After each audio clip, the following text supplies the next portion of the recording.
कहते हैं देवर्षि, वो देवता भी है और ऋषि भी है, और कोई भी ऐसा है नहीं जिसको देवर्षि कहते। केवल नारद जी महाराज ऐसे हैं जिनको हम देवता भी कहते और ऋषि भी कहते, देवर्षि इनको कहते।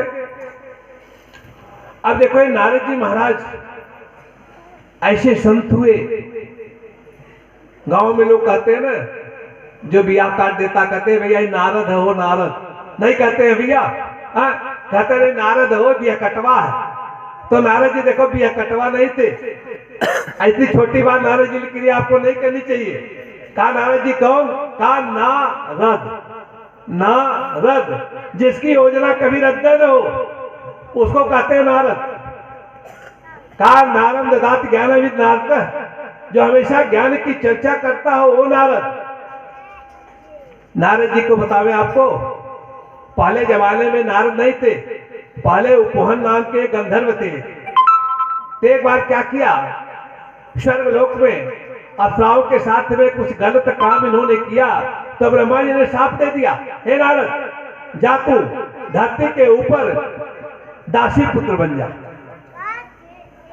तो देखो नारद जी पृथ्वी पर आए और इनकी माँ दासी थी, तो क्या घर में बर्तन मारती थी क्या? ये दासी नहीं भैया, संतों के चरणों की दासी थी, संतों की सेवा करती थी भैया। उनके घर में पैदा हुए आकर के, इनके नाम हरिदास थे जब पैदा हुए। तो नारद जी महाराज भैया छोटे देर बच्चे ना, तो पढ़ने लिखने जाते नहीं थे, तो गैया चराने जाते थे, गैया चराने, गैया चरा के आते थे, गैया बांधते थे ही काम था। तो देखो जब चतुर्मास आता है, चतुर्मास मालूम है आपको,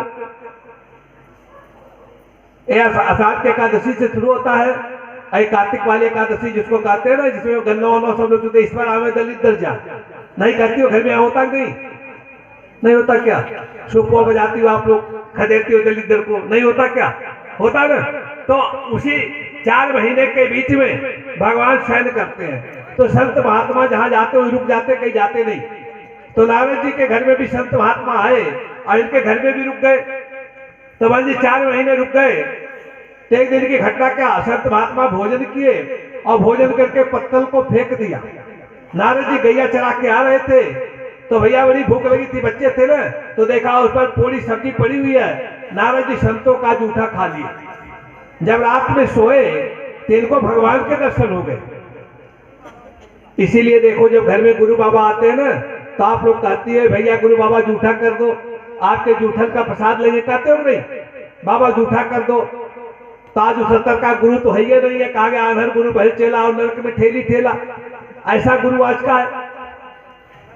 तो तब जमाने में ऐसे गुरु हुआ करते थे।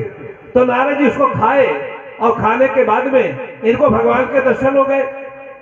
तब नारद जी बोले भैया इनके जूठन खाने से भगवान के अगर दर्शन हो गए तो इनके साथ रहने से क्या बात बन जाएगी, हमको परमात्मा मिल जाएगा। संत जी चतुर्मास खत्म हो गए तो जाने लगे। जब जाने लगे तो भैया कई प्रकार के संत थे, कोई दुबला था, कोई पतला था, कोई मोटा था, कोई छोटा था, कोई लंबा था, ऐसे संत थे कई। तो एक संत उसमें बड़ा मोटा था, लठिया लेके चलता था। तो सारे संत निकल गए, तो मोटा वाला उठने लगा। जब ये भैया उसकी लठिया गिर गई जमीन पर हो, तो नारद जी बच्चे थे ना, दौड़ के उसकी लाठी उठा दिए और उसके हाथों में दिया।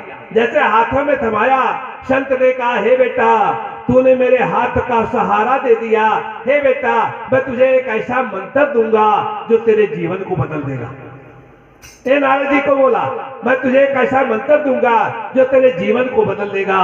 तो नारद जी ने कहा बाबा कौन सा मंत्र हमें दोगे जिससे मेरा जीवन बदल जाएगा? तो संत जी ने उनको एक मंत्र दिया। आप सब जानते हैं भागवत की कथा में बाबूजी ने सुना होगा उस मंत्र को, नहीं सुना बाबूजी? बताए होंगे पंडित जी क्या बोले थे। उन्होंने कहा था, बड़ा सुंदर मंत्र है, एक लाइन में आपको बताते हैं। उन्होंने कहा हे कृष्ण गोविंद हरे मुरारे, हे नाथ नारायण वासुदेवा, हे कृष्ण गोविंद हरे मुरारे, हे नाथ नारायण वासुदेवा, हे नाथ नारायण वासुदेवा, हे नाथ नारायण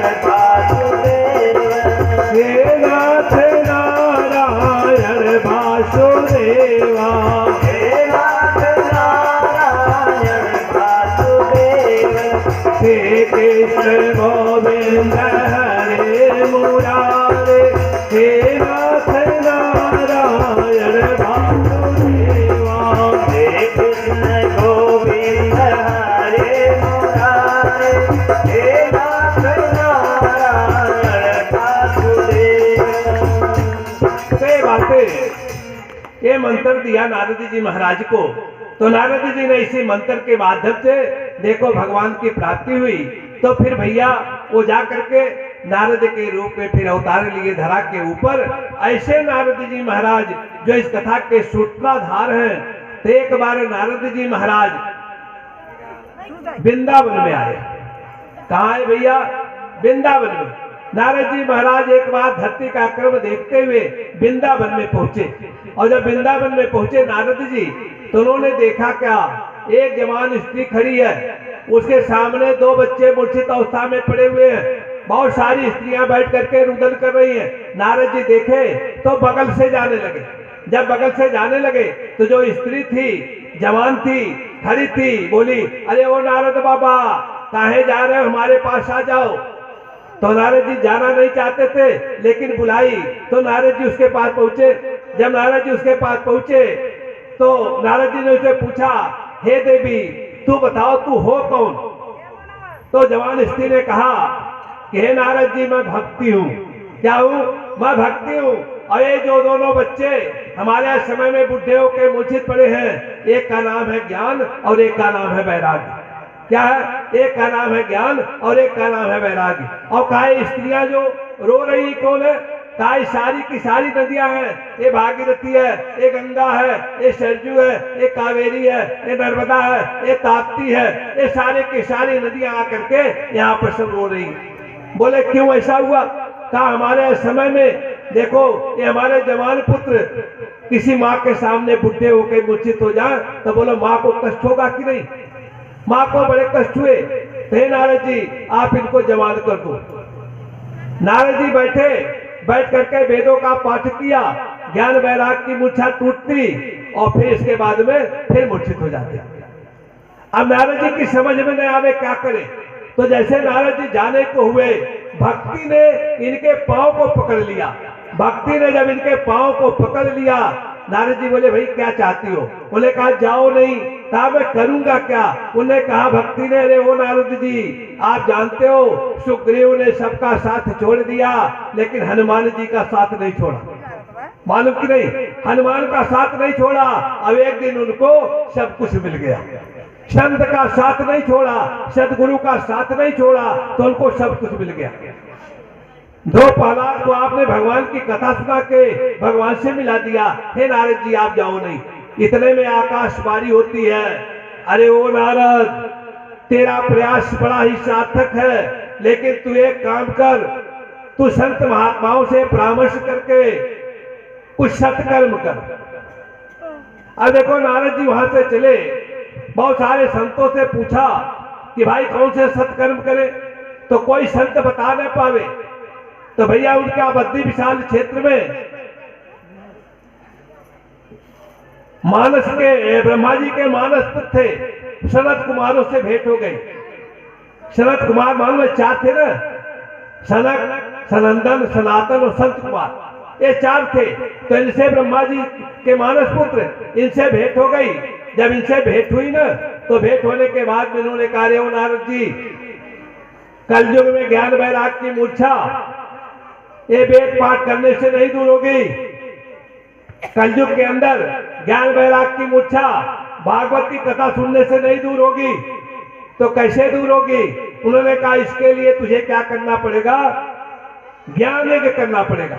देखो हमारे गायत्री परिवार का एक नारा है, हम कहते हैं ज्ञान यज्ञ की ज्योत जलाने, तो भाई हमारे बोलते हैं हम घर घर में जाएंगे, नया सवेरा नया उजाला ये धरती पर लाएंगे। तो भैया उन्होंने कहा कि ज्ञान यज्ञ ही एक ऐसा यज्ञ है, सत्कर्म है, जिसके माध्यम से ज्ञान और वैराग की मूर्छा दूर होगी। तो नारद जी सनत कुमारों के साथ में चल करके आए गंगा जी के किनारे आनंद वन में। आनंद वन में जब पहुंचे और पहुंचने के बाद में उन्होंने ज्ञान यज्ञ करना प्रारंभ कर दिया, ज्ञान यज्ञ की चर्चा करना प्रारंभ कर दिया। उन्हीं की प्रेरणा से बहुत सारे संत महात्मा सब के सब रुक गए और सब आकर के उन्होंने वह सत्संग किया, सत्संग करना शुरू कर दिया, ज्ञान की चर्चा करना शुरू कर दिया। उसके माध्यम से इतना प्रसार हुआ। आज वही काम गुरुदेव के माध्यम से गायत्री परिवार के लोग आपके बीच में भी आके ये कर रहे हैं। यही है ज्ञान से बढ़कर के दुनिया में कोई सत्कर्म नहीं। व्यक्ति को अज्ञानता से हटा करके ज्ञान के तब सही रास्ते पर लगा दो, इससे बड़ा पूरी दुनिया में कोई हो नहीं सकता। तो उन्होंने कहा इस माध्यम से, कथा के माध्यम से जाओ और लोगों के मानस को ठीक करो, लोगों के मानस को बताओ। ये सत्संग ही इससे औषधि है। इसीलिए तो कहा गया सत्संग है ज्ञान सरोवर, गुर की खान हरे बंदे, और सत्संग से ही मिलते सचमुच भगवान रे बंदे। सत्संग के माध्यम से ही भगवान आपके जीवन में आता है और आपकी सारी समस्याओं का समाधान कर देता है। वही नारद जी महाराज जो इतने भगवान के करीबी थे, एक बार की कथा आती है कि नारद जी महाराज एक बार तप करने के लिए बैठ गए, और तप करने के लिए बैठे तो 1-2 साल नहीं, 25,000 साल बैठ के नारद जी तप किए। जब 25,000 साल बैठ के तप कर रहे थे नारद जी, थे मेरे भाई बहना आपको बोले कि इंद्र भगवान को बड़ी डर हो जाती है कि कहीं हमारे इंद्रासन न ले ले। तो इंद्र जी बोले, इंद्र भगवान बोले अप्सराओं को, कामदेव को बोले भाई तू जाके इनके तप को भंग कर दे। अब कामदेव आया, नारद जी महाराज के तप को भंग करने के लिए नाना प्रकार के उपाय किया, लेकिन उनके तप को भंग नहीं कर पाया। तो नारद जी को देखो अब इसी बात का बड़ा अहंकार हो गया हो कि खाली भगवान शंकर नहीं कामदेव को जीते थे, हम भी जीत गए। अब देखो जब अहंकार हो गया तो सीधे पहुंच गए ब्रह्मा जी के पास, और ब्रह्मा जी से बोले ए ब्रह्मा जी, खाली शंकर भगवान नहीं जीते थे कामदेव को, हमने भी जीत लिया। तो ब्रह्मा जी ने कहा देखो भैया, हमसे कह दिए तो कह दिए, शंकर भगवान से मत कहना। कोई बात देखो अगर आप मना करो ना माताओं वालों को, देखो एक काम कह दिया दूसरे से मत कहना, तो जरूर कह देंगी जाके, जरूर कह देंगी जाके। तो अब देखो ब्रह्मा जी से कहने के बाद इनके मन में आया चाहते हैं हमारी ख्याति न बढ़ने पावे। तो अब नारद जी महाराज पहुंच गए उनके पास, किसके पास?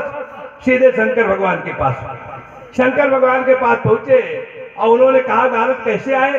कहे प्रभु सब ठीक है, लेकिन हमने भी कामदेव पर विजय प्राप्त कर लिया। अब मुस्कुराने लगे, कहे भाई ठीक है, तूने भी कामदेव पर विजय प्राप्त कर लिया तो इससे बड़ी खुशी की बात और क्या होगी?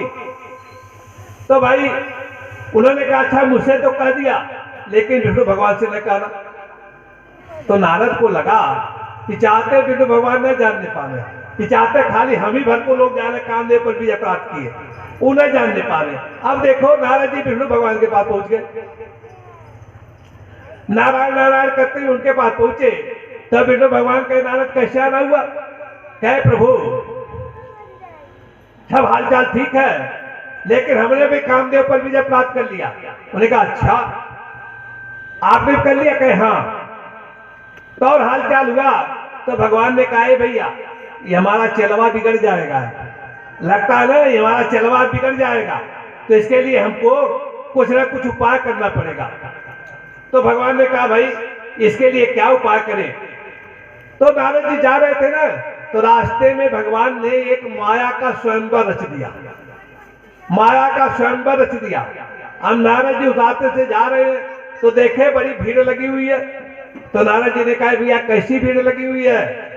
तो कहे भैया यहाँ का राजा शीलनिधि राजा, उसने एक स्वयंवर रचा अपनी बिटिया की शादी के लिए। कहे अच्छा। तो नारद जी चेक करके देखे तो इतनी सुंदर कन्या, भगवान अपने रूप बना के थे वहां पर, तो इतनी सुंदर कन्या नारद जी ने जब देखा उसको, ए भाई साहब देखते इनका मन विचलित हो गया। सारा कामदेव को जीते थे सब गड़बड़ हो गया। जैसे उसको नारद जी देखे, देखने के बाद में उचक उचक के देख रहे, तो भैया नारद जी को तो सब जानते थे। तो राजा इनको देखा तो राजा ने कहा हे नारद भगवान एक काम करो आप। कहे क्या काम करे? कहे जरा हमारी कन्या का हाथ दे के कुछ बताओगे, इसकी शादी किससे होगी? तो नारद जी भैया क्या बोले, नारद जी तो चाहते थे उसका हथवा कैसो पकड़ ले, हाँ कैसे हाथवा पकड़ के उसका जो हम देख ले हमारे पास आवे, इतनी सुंदर थी वो, उसको देख के मना बिगड़ गया इनका। तो नारद जी महाराज कहे भैया उसका हाथ दिखवाओ ना हमको। आप भी नहीं दिखाते, बाबा देखो हमारी बेटी की शादी कहाँ होगी। तो वो बाबा आया, नारद जी महाराज अब उसके हाथ को पकड़ लिए, जैसे हाथ को ऐसे देखे महाराज, देख करके ऐसे माथा पीट दिया। इसके हाथ की तो ऐसी रेखाएं हैं, ऐसी रेखाएं हैं कि क्या बताएं। तो उन्होंने कहा ये भाई इसके हाथ की ऐसी रेखाएं हैं कि भैया ये तो ऐसे जगह शादी इसकी हुई। नारद जी के हमसे तो शादी इसकी नहीं हो पाई, हमसे तो इसकी शादी नहीं हो पाई, क्योंकि इसके हाथ में तो ऐसा जोग बना हुआ है कि भाई ये तो इसकी शादी साक्षात नारायण से होगी। भगवान नारद जी सब समझ गए, सारी बातें समझ गए। तो नारद जी कहे अब क्या करे भैया, अब क्या बतावें इनको। तो नारद जी जैसे हाथ को देखे और देखने के बाद में नारद जी सब बात समझने के बाद में मन में रख लिए बात, कहे भैया इसको बताएंगे नहीं। देखो इसको बड़ी सुंदर अपनी चौपाई भी इसी में एक आई हुई है, उसमें उन्होंने लिखा क्या, अरे जो यही बरही अमर सोई होई, जो यही बरही अमर सोई होई, कमर भो में सिन जीतन कोई,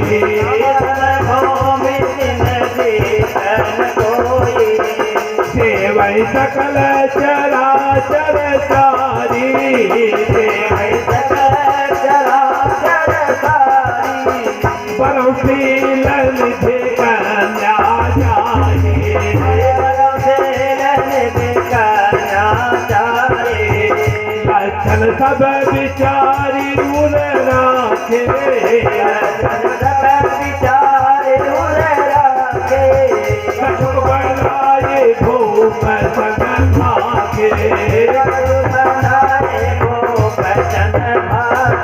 सब जान गए कि शादी किसको भगवान से होगी, लेकिन उल्टा सीधा बता के सब मन में रखे ना कि कहीं गड़बड़ न हो जाए, तो उल्टा सीधा बता करके उसको कह दिए। अब देखो अब सीधे भागते हैं कहाँ, ये भैया इसकी शादी तो भगवान से होगी ना, चलो भगवान के पास चलते हैं, भगवान से उनका रूपवा मांग लेते हैं।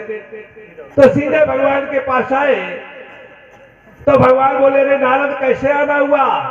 तो उन्होंने कहा हे प्रभु एक स्वयंवर है, हमको आपके रूप चाहिए। उन्होंने कहा अच्छा हमारे रूप की क्या करेगा। उन्होंने कहा अरे प्रभु हमको आपका रूप दे दो ना।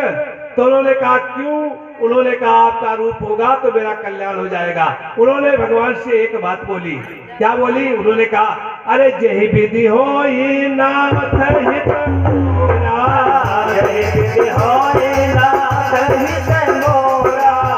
करौ तो बेगी दास तोरा, करौ तो बेगी दास तोरा, करौ तो बेगी दास तोरा,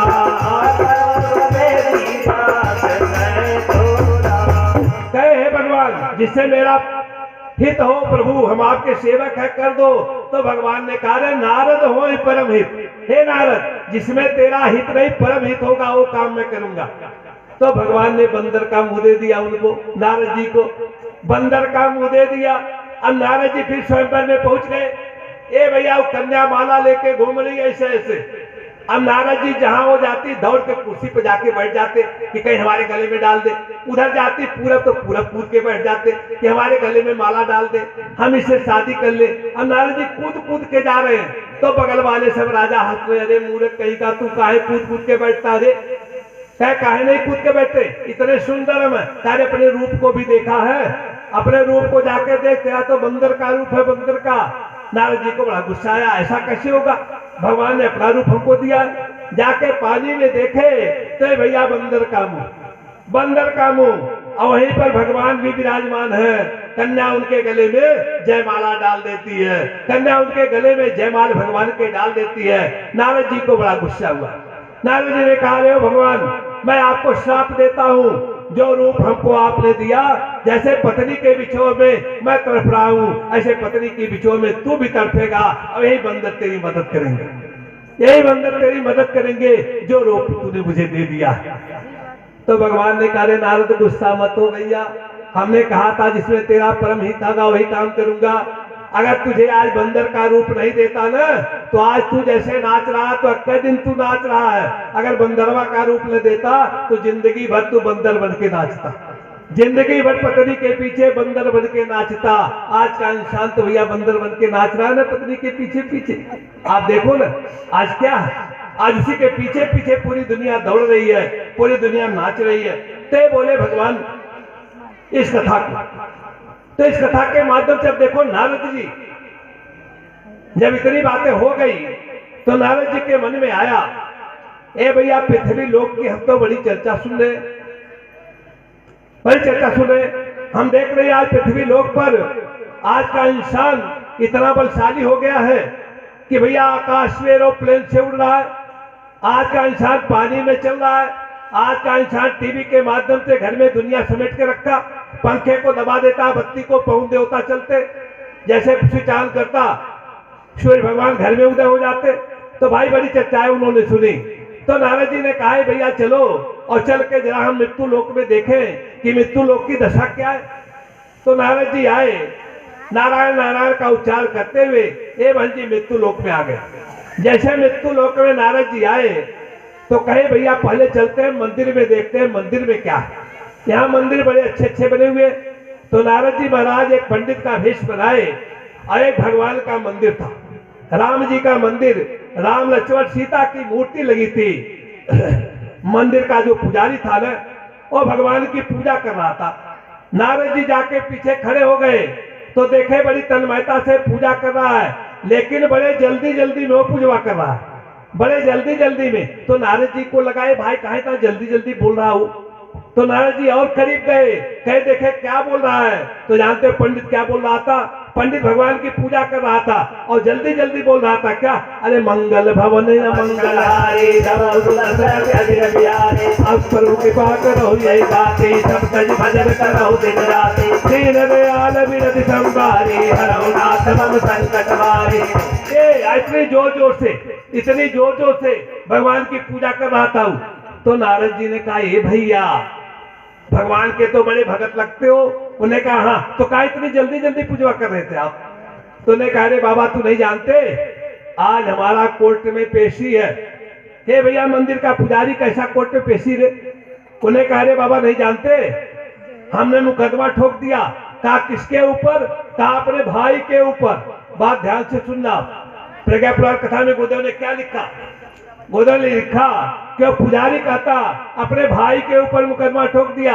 कहा किसके लिए ठोका है मुकदमा, कहा हमारा भाई बड़ा बदमाश है, हमारी 5 गज जमीन ले लिया है। कितनी ले लिया है बाबू, कहा 5 गज जमीन ले लिया है। 5 गज के लिए कोर्ट में मुकदमा ठोका है। आज पेशी है, आज बहस है। हे बाबा फैसला हो जाएगा और जैसे फैसला होगा ना, अगर डिग्री हो गई तो शाम को आपको लड्डू खिलाऊंगा, शाम को हमारे मंदिर में फिर आना।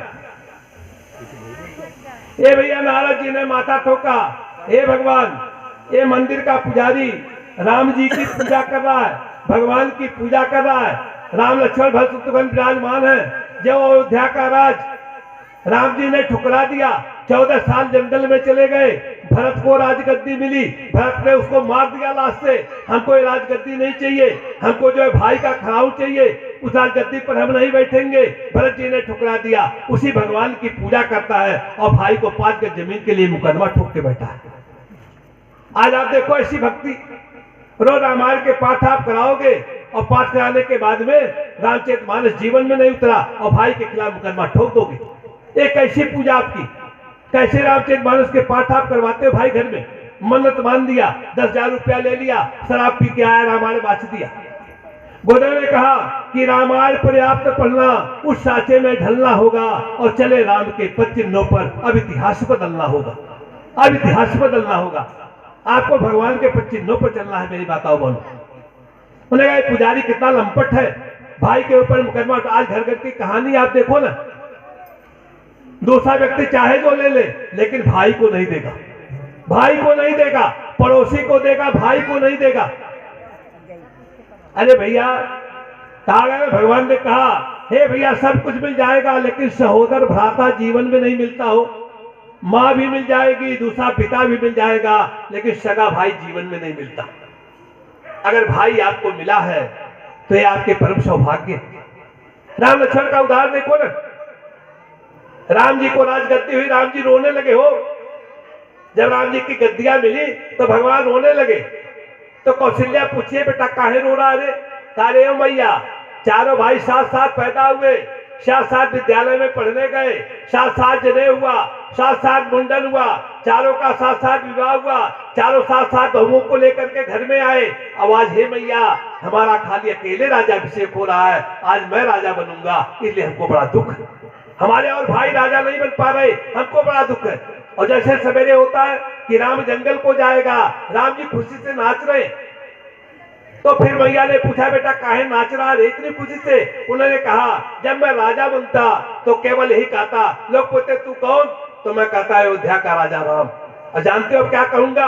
अब ये कहूंगा कि ये नहीं कहूंगा अयोध्या का राजा राम, अब कहूंगा अयोध्या के राजा भरत के ज्येष्ठ भ्राता मैं श्री राम। अब इतनी बातें कहूंगा, अयोध्या के राजा भरत के श्रेष्ठ भ्राता अब मैं श्री राम हूं। अभी इतनी बातें कहूंगा मैया। और भरत जी ने क्या कहा? ये राज हमको नहीं चाहिए। और उसी के लिए पुजारी मुकदमा ठोका। एक कैसी पूजा, एक कैसी भक्ति भगवान की। आज घर घर की कहानी बन गई कि नहीं बन गई? बोलो आप, कैसी पूजा, कैसी कथा आप सुनते हो कि आपके जीवन में बात ही नहीं उतरती। फिर उन्होंने कहा चलो भैया अब आगे की बात देखते। अब देखो नारद जी फिर आगे चल दिए। नारद जी थोड़ी आगे गए ना तो क्या देखते हैं? देखते क्या, एक अर्थी जा रही है, अर्थी के पीछे 2 व्यक्ति रो रहे हैं और 3 व्यक्ति के हाथों में हथकड़ी लगी है।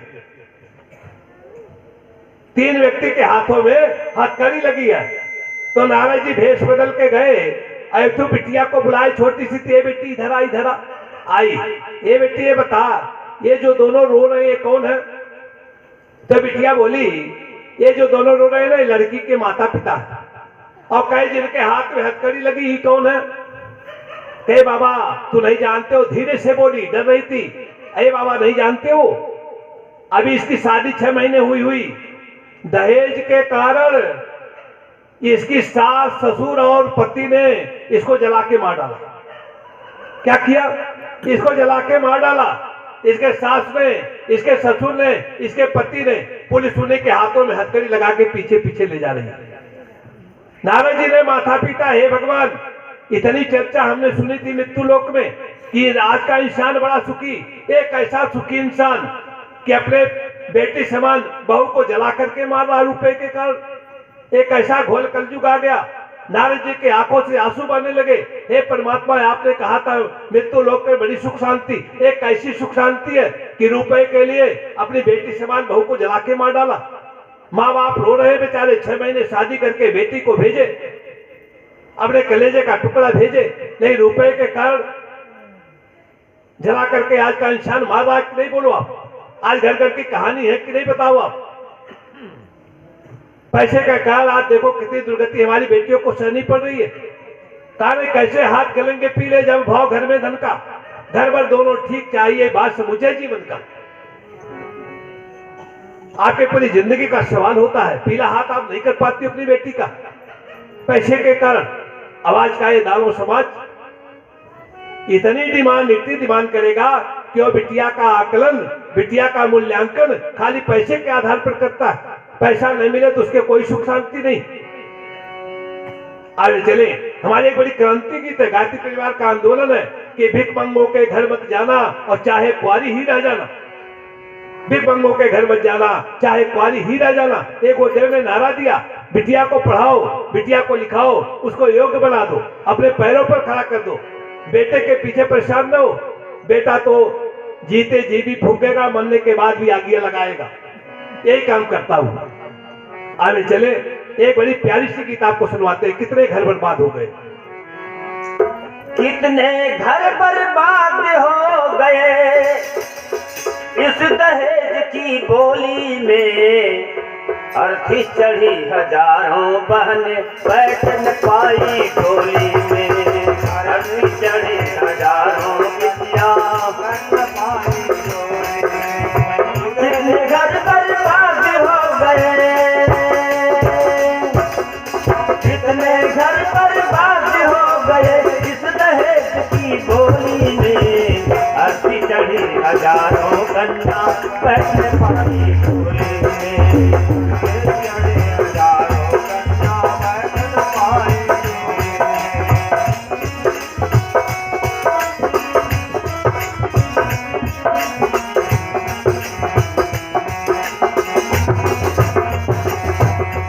कितनों ने अपनी कन्या के पीले हाथ कराने में, कितनों ने अपनी कन्या के पीले हाथ कराने में, कहाँ कहाँ तक मस्तक टेके आखिर शरण बताने में, कहाँ कहाँ तक मस्तक टेके आके शरण बताने में। जिस पर बीती वही जानता, बात नहीं है कहने को। जिस पर बीती वही जानता, बात नहीं है कहने को। कितनों ने बेटे पसान को, अब तक नहीं है रहने को। कितनों ने बेचे मकान को, अब तक नहीं है रहने को। अब तक नहीं है रहने को। कहने खेत दुकान बेच दिए, कहने खेत दुकान बेच दिए, फिर माम की रोटी में अर्थी चढ़ी हजारों बिटिया बैठने पाई डोली में। अरे चढ़े हजारों कन्या बैठ पाई डोली में। इतने घर बर्बाद हो गए, इतने घर बर्बाद हो गए।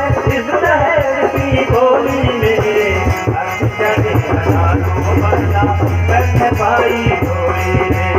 अर्थी चढ़ी हजारों कन्या बैठने पाई डोली में। ते भाई बहना, नारद जी ने इसको देखा तो नारद जी का मन बड़ा व्याकुल हो गया। नारद जी कहे मृत्यु लोक में कैसा सुख, 5 गज जमीन के लिए और मुकदमा ठोका पुजारी, इधर बिटिया को जला के मार दिया जा रहा है। ए भैया, मृत्यु लोक में तो चारों तरफ हाहाकार मचा हुआ है। नारद जी आगे बढ़े, उन्होंने कहा देखा ए महाराज, यहाँ तो दवाई में भी मिक्सचर किया जा रहा है, दवाई भी मिक्सचर बेची जा रही है, घी में चर्बी मिलाई जा रही है, आतंकवादी रस्ते घूम रहे हैं। नारद जी तो व्याकुल हो गए, नारद जी व्याकुल हो गए। नारद जी ने कहा ए महाराज, यहाँ तो रहने लायक नहीं, पृथ्वी को देखने लायक नहीं, अब यहाँ से सीधे चलते हैं भगवान के धाम में। भगवान के धाम में नारद जी चलने लगे। मन बड़ा व्याकुल आज उनका कि पृथ्वी में सुख शांति कैसे आएगी। नारद जी बड़े व्याकुल हो गए, तो व्याकुल होकर भगवान के धाम में जा रहे हैं, अपनी बीड़ा पर बजा रहे हैं। क्या बजा रहे हैं भगवान? एक लाइन में गाओ श्रीमन नारायण वाला, फिर इसके बाद में भगवान के धाम में विष्णु भगवान को भेज देते हैं उनको, नारद जी को।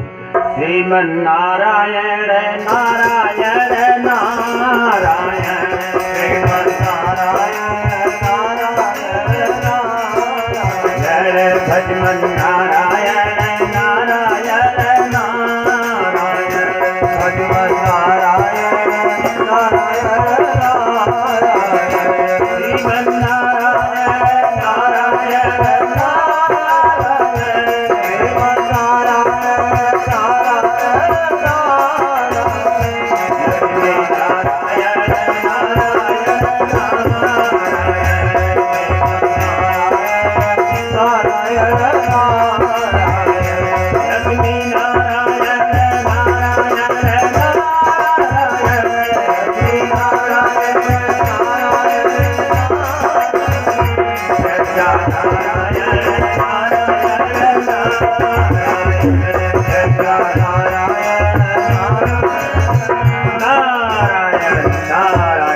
नारायण तो देखो नारद जी महाराज विष्णु भगवान के पास जा रहे हैं। तो जैसे आकाश मार्ग से जा रहे थे ना, तो रास्ते में नारद जी ने एक बड़ी घटना देखी। क्या घटना देखी? देखा एक देवदूत है और देवदूत आकाश मार्ग से चलता हुआ चला रहा है और उसके हाथ में ऐसे एक डायरी है, वैसे डायरी। तो नारद जी ने पूछा, ये भैया ये डायरी कैसी लेके जा रहे हो? उन्हें कहा इसमें भगवान के भक्तों की सूची है। क्या है? भगवान के भक्तों की सूची है। तो नारद जी ने कहा हम भी देख सकते क्या इसको? उन्हें कहा हाथ देख लो भैया। तो नारद जी पूरे पन्ने को पलट डाले, लेकिन नारद जी का कहीं नाम नहीं। नारद जी का उस डायरी में कहीं नाम है नहीं। अब देखो नारद जी बड़े उदास हो गए। अब देखो जो भगवान से प्रेम करता है, या जो अपने पति से प्रेम बहने करती, या जो अपनी पत्नी से ज्यादा प्रेम करते, उसकी शिकवा शिकायत नहीं करती हो, कभी शिकवा शिकायत नहीं करती। तो नारद जी कहे भैया मेरा ही कोई दोष होगा, इसलिए भगवान अपनी सूची से मेरा नमूना काट के निकाल दिए। इसमें उनका कसूर नहीं, इसमें तो मेरा कसूर है। कैसे? शबरी मैया का नाम आपने सुना कि नहीं? सुना ना? ते भाई शबरी मैया ना, उसके गुरु बोले थे शबरी तेरे घर एक दिन भगवान आएगा। गुरु माता उसी मर गए तो शबरी अपने कुटिया में रोज जाती, एक दिन नहीं, रोज चौक पूरती, रोज जाके बेर तूर के ले आती, ए बहन जी, और बैठ करके रोज इंतजार करती, आज मेरा राम आएगा, आज मेरा भगवान आएगा, आज मेरा राम आएगा, आज मेरा भगवान आए। शाम हो जाती, भगवान नहीं आता तो शबरी मैया कहते अरे बड़े काम है भगवान को ना, कहीं फंस गए होंगे। अब देखो शिकायत नहीं करती भगवान से। तो एक दिन उसकी उमरिया जब 50 साल की हो गई, जैसे आप लोग बैठी हो ना, तो शबरी मैया बड़ी उदास हो गई। और उदास हो करके शबरी मैया रो रही थी कुटिया में, और रो करके एक बड़ी प्यारी सी गीत गा रही थी। क्या गा रही थी? आप लोग ने मेरे साथ गाना, एक एक पद में सुनाऊंगा आपको, ज्यादा नहीं बताऊंगा, एक पद में सुनाऊंगा। शबरी मैया कह रही थी क्या? अरे बड़े दिनों से बुला रही हूँ, कोई तो रिश्ता जरूर होगा। बड़े दिनों से बुला रही हूँ, कोई तो रिश्ता जरूर होगा। बड़े दिनों से बुला रही हूँ, कोई तो रिश्ता जरूर होगा। बड़े दिनों से बुला रही हूँ, कोई तो रिश्ता जरूर होगा।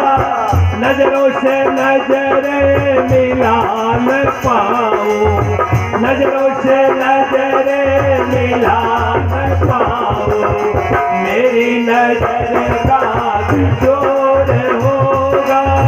नजरों से नजरें मिला न पाऊं, मेरी नजर का कसूर होगा। तुम्ही हो माता पिता, तुम्ही हो बंधु सखा, तुम्ही हो माता पिता, तुम्ही हो बंधु सखा, तुम्ही हो। इसीलिए तो बुला रही हूँ, इसीलिए तो बुला रही हूँ, मेरा ये रिश्ता जरूर होगा। इसीलिए तो बुला रही हूँ, मेरा तो रिश्ता जरूर होगा। नजरों से नजरें मिला न पाऊं, मेरी नजर का कसूर होगा। नजरों से नजरें मिला न पाऊं, मेरी नजर का कसूर होगा। तो शबरी मैया ने कहा भगवान मेरा ही कोई दोष होगा। अब जानते हो हम 2 साल 4 साल में परेशान हो जाते, भगवान हमको नहीं मिला।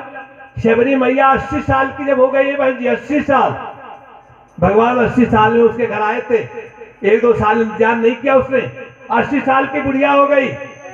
तो शबरी मैया घर के अंदर बैठी, भगवान दरवाजे पर आ गए, और शबरी मैया अब भी नहीं पागल की तरह से भगवान को बुला रही है। और जानते हो क्या करती है शबरी मैया? क्या बोली हो? क्या बोली शबरी मैया? रामा रामा जपते जपते बीती रे ओ मारिया। रामा रामा जपते जपते रामा रामा जपते जपते बीती रे ओ मारिया। रामा रामा जपते जपते बीती रे ओ मारिया। रामा रामा जपते जपते बीती रे ओ मारिया। रामा रामा जपते जपते बीती रे ओ मारिया। कब आओगे रघुकुल नंदन, कब आओगे रघुकुल नंदन, लगे दुआरिया कलिया मोके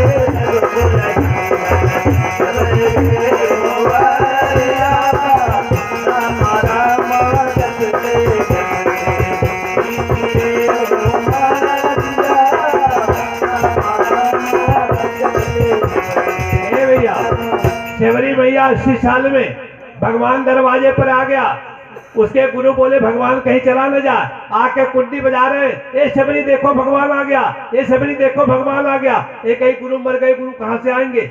गुरु देखो भैया भगवान से मिलाने का काम करता है, इसलिए जीवन में जो गुरु न करे उससे बढ़कर के भागा कोई नहीं। कैसा गुरु करना अभी उसी की चर्चा करने जा रहे हैं। कैसा गुरु करना अभी उसी की चर्चा आपको करेंगे। तो नारद जी महाराज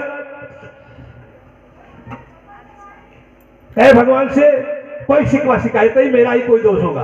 तो नारद जी देखो जैसे आगे बढ़े ना, थोड़ी दूर और आगे गए तो देखे क्या, एक देवदूत एक छोटी डायरी लेके आ रहा। तो नारद जी बोले भैया ये छोटकी डायरी में क्या है हो? तो देवदूतवा बोला अरे भैया इस डायरी में उनके नाम है जिनकी पूजा भगवान स्वयं करते हैं। अच्छा जरा हमको दिखाओ ना डायरी। तो नारद जी जैसे देखे डायरी, डायरी में क्या देखे? सबसे ऊपर नारद का नाम। किसका नाम? सबसे ऊपर नारद जी का नाम। हे भैया नारद जी तो खुशी से नाचने लगे और नाचते गाते भगवान के धाम में नारायण नारायण नारायण करते जैसे पहुंचे तो लक्ष्मी मैया अपने विंडो से झांक के देखी। विंडो जानती हो ना, खिड़की से। लक्ष्मी मैया ने खिड़की से झांक के देखा और बोली हे प्रभु नारद जी महाराज आ रहे हो। नारद जी कहे अच्छा आने दो। तो नारद जी जैसे पहुंचे तो भगवान ने तो बड़े क्रोध में थे, बड़े गुस्से में थे और बड़ी गिलानी थी। जैसे पहुंचे तो भगवान ने कहा अरे नारद कैसे आना हुआ? कहीं कोई फिर स्वयंवर रचाने का विचार है क्या? एक बात तो रचाए थे ना स्वयंवर, कहीं स्वयंवर रचाने का विचार है क्या? तो नारद जी कहे प्रभु गुस्से में हो गए, आप सब अंतर्यामी हो, सब जानते हो और जान करके अनजान बनते हो, जान के आप अनजान बनते हो। प्रभु आप सब जानते हो आज मृत्यु लोक में कितने हाहाकार मचे हुए। आज व्यक्ति जो है देखो एक दूसरे का दुश्मन बना, भाई भाई का दुश्मन है, पड़ोसी पड़ोसी का दुश्मन है। आज व्यक्ति भगवान से तो नहीं डरता, लेकिन आज का व्यक्ति इंसान से डर रहा है। रास्ते में जाता भूत प्रेत से नहीं डर रहा प्रभु, लेकिन कहता कहीं कोई आदमी न बैठा हो मार डाले। आज इंसान से इंसान डर रहा है। हे प्रभु एक कैसी विचित्र लीला है। हे भगवान आप पृथ्वी पर चलो और एक बात देख करके आओ। आपने कहा था कि मैं पृथ्वी पर अवतार लूंगा। हे प्रभु ऐसी विचित्र दशा क्यों है? तो जानते भगवान ने क्या कहा? भगवान ने कहा रे ओ नारद आज का इंसान भस्मासुर बन गया है। क्या बन गया है? भस्मासुर बन गया है। भगवान की पूजा भी करता है तो वरदान ऐसा मांगता है कि स्वयं जल के मर जाता है। भस्मासुर का नाम सुना नहीं आप लोगों ने? भस्मासुर था ना, भगवान शंकर की पूजा किया और पूजा करने के बाद में भगवान शंकर से बोला है प्रभु हमें वरदान दो। कहा ले लो क्या चाहिए? जिसके सर पर हाथ रखूं जल के मर जाए। उन्हें कहा यो वस्तु। तो इसके बाद पार्वती मैया को देखा बगल में, जैसे देखा है भैया इतनी सुंदर औरत इसकी है शंकर भगवान की, चलो इसी को हथियाते। क्या कहा? चलो इसी को हथियाते हैं पार्वती को। अब क्या किया? ए भैया शंकर जी के ऊपर हाथ डालने के लिए खदेड़ने लगा। ये लगे भगने, बाबा आशीर्वाद दिया, लगे भगने, भाग रहे हैं, खदेड़ रहा पीछे से भस्मासुर आगे आगे। अब क्या करे? ताय ताय कर दिए भोलेनाथ। तो भगवान विष्णु को आना पड़ा। भगवान विष्णु बढ़िया नारी का रूप मोहिनी का बना के आए। जब इसको देखा भस्मासुर तो भैया ये तो पार्वती से भी बढ़िया हो, चलो इसी को लेते हैं। तो ने कहा तू मेरे साथ शादी करेगी? भगवान ने कहा हाँ करूंगी शादी, लेकिन मेरी एक शर्त है। क्या शर्त है भैया? जैसा मैं नाचूंगी वैसा नाचना पड़ेगा। उन्हें कहा नाचूंगा। ये भैया अंधा तो हो गया था ना, उसके पागल हो गया देख के भगवान को। भगवान ने कहा चलो डांस करो। तो भगवान नाचने लगा, यह भी नाचने लगा। भगवान कभी कमर पर हाथ रख के, कभी जो है ऐसे ऊपर हाथ करते, कभी नीचे हाथ करते, जैसे भगवान करते वैसे भी कर रहा। इतने में भगवान ने क्या किया? अपने हाथ को सर पर रख के नाचने लगे। पर भस्मासुर ने क्या किया? अपने हाथ को जैसे सर पर रखा, ये जल के खत्म हो गया, जल के खत्म हो गया। तो भगवान कहते हैं यहाँ पर, गुरुदेव कहते आज का इंसान भी भस्मासुर की तरह से काम कर रहा है। भगवान की पूजा भी करता तो ऐसी चीज मांगता है कि जल के स्वयं भस्म हो जाए। जल के स्वयं खत्म हो जाए, ऐसी चीज मांगता है। तो आपको ऐसी चीज नहीं मांगनी भगवान से। भगवान से मांगो क्या? भगवान से तो मांगना आपको ईश्वर की प्राप्ति, मोक्ष की प्राप्ति। और भगवान से खिलौने मांगते हो, भगवान से रुपए पैसे मांगते हो, भगवान से धन दौलत मांगते हो। अब देखो कितनी कितनी कहानियां इसमें लिखी हैं, कितनी कहानी आपके बीच में करें, क्योंकि हमको दूसरी बात भी आपको भी बता दी, इसलिए ज्यादा बड़े सारे दृष्टांत इसके अंदर दिए हुए, तो हम आपको बताना चाह रहे थे। तो भगवान ने कहा, है नारद, आज का इंसान, भगवान ने उसको सारी विभूति दे करके भेजी, कोई कमी नहीं, वो सृष्टि का राजकुमार है, भगवान ने सारी सुख सुविधा दे करके भेजा। लेकिन आज का इंसान उस व्यक्ति के समान है जिसको पारसमणि मिल गई लेकिन उसका उपयोग नहीं कर रहा। क्या कैसे प्रभु? तो उन्होंने कहा, एक व्यक्ति था, बड़ा गरीब था, तो एक संत जी के पास गया। कहा, संत जी आपके पास सुनते हैं पारसमणि है? संत ने कहा, हाँ बेटा है। कहा, मुझे दे दो। तो संत जी ने कहा, भाई दूंगा, लेकिन एक शर्त है। क्या? 7 दिन के लिए दूंगा। कितने दिन के लिए? 7 दिन के लिए दूंगा। जितना सोना चाहो उतना बना लो। देखो पारसमणि का गुण है ना, पारस पत्थर जिसने छुआ दो लोहा सोना हो जाता है। अब ये व्यक्ति पारस पत्थर को लेके आया। ये व्यक्ति पारस पत्थर को लेकर के आया, और पारस पत्थर को लेकर के आने के बाद में उसको जानते हो क्या किया? कपड़ा में लपेटा, और कपड़ा में लपेट के लोहा के संदूक में भैया रख दिया। अब ये व्यक्ति लगा सस्ता लोहा खोजने हो। अब यहां से उठा तो कौन चौराहा? भगौसा चौराहे पर गया, पूछा, भैया लोहा का भाव हो? तो बोला 6000 कुंटल। अब यहां से उठा, चला गया यहां से रुधौली, लोहा का भाव है भैया? तो बोला 5000 कुंटल। यहां से उठा बस्ती चला गया, लोहा का भाव है भैया? 8000 कुंटल। बहन जी ऐसे खोजते खोजते लोहा, अब यह मूर्खवा 7 दिन बिता दिया। सस्ता लोहा खोज रहा है, कुछ छता कभी देखो सोना नहीं बना पाया।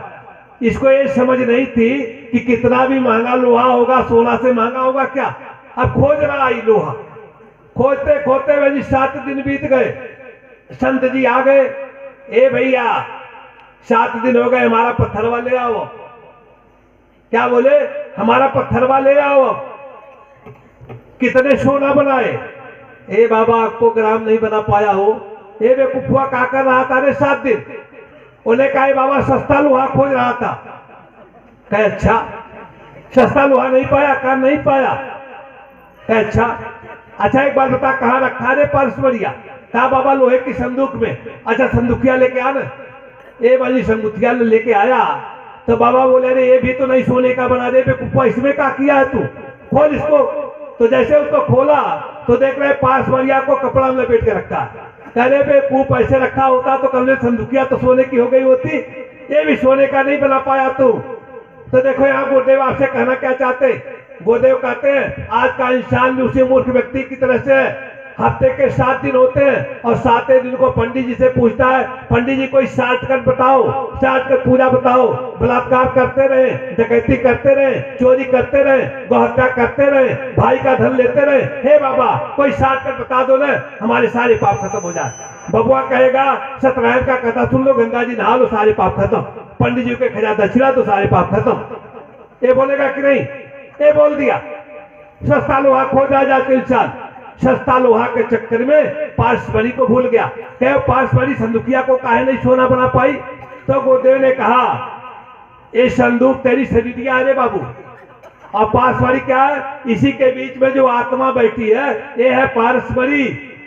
तो काहे नहीं इसको सोना बना रही है भाई? काहे नहीं शरीरिया को सोना बना रही है? कहा, तूने इसके ऊपर कपड़ा लपेट दिया ना, आत्मा के ऊपर कपड़ा लपेट दिया। तो लोग कह रहे, भाई किसका कपड़ा? कहे, लोभ का, मोह का, अहंकार का, ईर्ष्या का, कुढ़न का, जलन का, व्यभिचार का, चोरी का, डकैती का, लूट का, पाट का, ये सारे तूने कपड़े लपेट दिए इसके ऊपर। जब कपड़े लपेट दिए तो इस हीरे को भी सोना नहीं बना पा रही, शरीरिया को भी सोना नहीं बना पा रही है। ये पारसमणि तो नरवा बैठा है अंदर, आए तेरे शरीर को सोना नहीं बना पा रही है, ये तो माटी का माटी बना रह गया। गुरुदेव ने कहा, बेटा ये तेरी शरीरिया गेस्ट हाउस है, गेस्ट हाउस। अब नरवा जो बैठा हो क्या गेस्ट वाले मेहमान, आज आया कल चला जाएगा हो, इसकी कीमत है कोई? बताओ भैया, कोई कीमत है वो शरीरिया की? जो पत्नी बड़ा प्यार करती है ना, जैसे निकलेगा कहेंगे भैया इसको बाहर कर दो, इसको बाहर कर दो। पत्नी के आगे रोज आगे पीछे घूमते हो और जैसे निकलाए शरीर के अंदर से, ए भैया इसको बाहर कर दो, पत्नी को बाहर कर देते हो। अपने हाथ से ही आग लगा देते हो शरीर में जाके, लगा देते हो नहीं बोलो तो काहे ना इसको सोना बना रहे हो। कब बनाओगे सोना? 7 दिन तो बीत गया सस्ता लोहा खोजते खोजते। सस्ता लोहा से काम बनने वाला नहीं। आपको भी आगे बताते हैं आपको क्या करना पड़ेगा। आज सुनाते हैं आपको, ये मनुष्य जन्म बड़ा अनमोल है, फिर नहीं मिलने वाला। सुना भैया तो। मनुष्य जन्म अनमोल रे, माटी में ना रोल रे, अब की मिला है फिर न मिलेगा।